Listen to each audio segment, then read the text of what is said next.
Shaping your sourdough loaf is really easy using the pull and stretch method. Grab yourself some spray oil and liberally cover your work surface.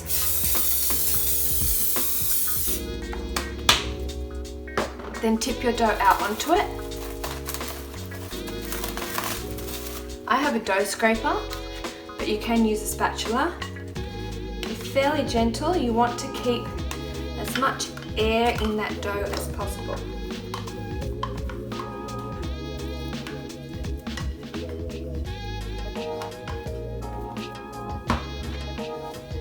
Now pull one side and stretch it towards the ceiling and fold it over.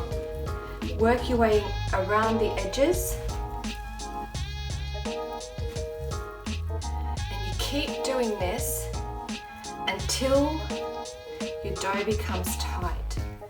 Sometimes it's up to 20 times or more. You don't really need to count, just keep working with your dough. It will let you know when it's ready. See how my stretches are getting a little bit shorter each time? The dough is getting tight. Now tightness is really important to help with oven spring. So keep working. You can see how difficult this is becoming until you can't do this too easily anymore.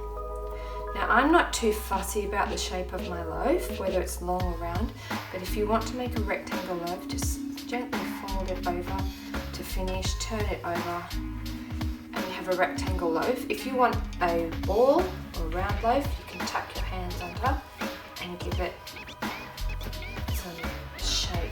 Now grab your baking paper or parchment paper and place your dough upside down. Now the reason we do this is because there's all these air pockets on the inside. Air loves to rise to the surface. So the bubbles are going to float over the next 10 to 24 hours while this is sitting in the fridge, and they're going to rise and sit under this surface here. Then when we come to bake, we're going to flip that over, which will put all the bubbles on the bottom of the loaf. Then when that loaf hits the heat of the oven, again, bubbles rise. They're all going to want to come to the surface, helping to produce a beautiful, healthy oven spring. Now grab your container and pop it in.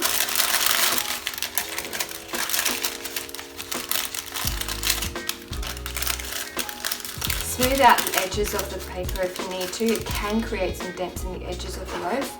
Seal it, and that's it. Pop it in the fridge now for 10 to 24 hours. If you've done this in the morning, that means you can bake tonight or tomorrow morning. If you've done this in the evening, it means you can bake tomorrow morning or tomorrow night.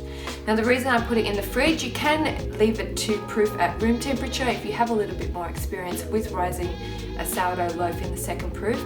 Otherwise, using the refrigerator for the next 10 to 24 hours is a foolproof way of getting a perfect loaf.